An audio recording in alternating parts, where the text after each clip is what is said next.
இது simply divine series powered by Giri. தமிழ்நாட்டுல ஒரு கோயில்ல சுயம்புவாக தோன்றிய லிங்கம் நிறம் மாறிக்கிட்டே இருக்கும்னு உங்களுக்கு தெரியுமா? கும்பகோணத்துல திருநல்லூர் கோயில்ல தான் இந்த அதிசயம் நடக்குது. இந்த ஆலயத்தின் இறைவனுக்கு கல்யாண சுந்தரேஸ்வரர்னு பேரு. இந்த சுயம்பு லிங்கம் எப்படி நிறம் மாறுதுன்னு கேளுங்க. காலையில 6 மணிலேருந்து 8:24 மணி வரைக்கும் காப்பர் கலர்லயும், 8:25 10:48 மணி வரைக்கும் இளம் சிவப்பு நிறத்திலையும், 10:49 மதியம் 1:12 வரைக்கும் உருகிய தங்க நிறத்திலையும், 1:13 3:30 மணி வரைக்கும் நவரத்ன பச்சை நிறத்துல தெரியுமா.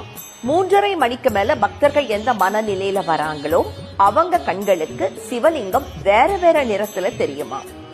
5 வர்ணங்கள்ல காட்சி கொடுக்கறதுனால இந்த இறைவனுக்கு பஞ்சவர்ணேஸ்வரர்னு இன்னொரு பேரும் உண்டு. இங்கதான் இறைவன் திருநாவுக்கரசருக்கு திருவடி சூட்டினாராம். அதனால பெருமாள் கோயில்ல இருக்கிற மாதிரியே சடாரி வழக்கம் இந்த சிவன் கோயில்லையும் உண்டு.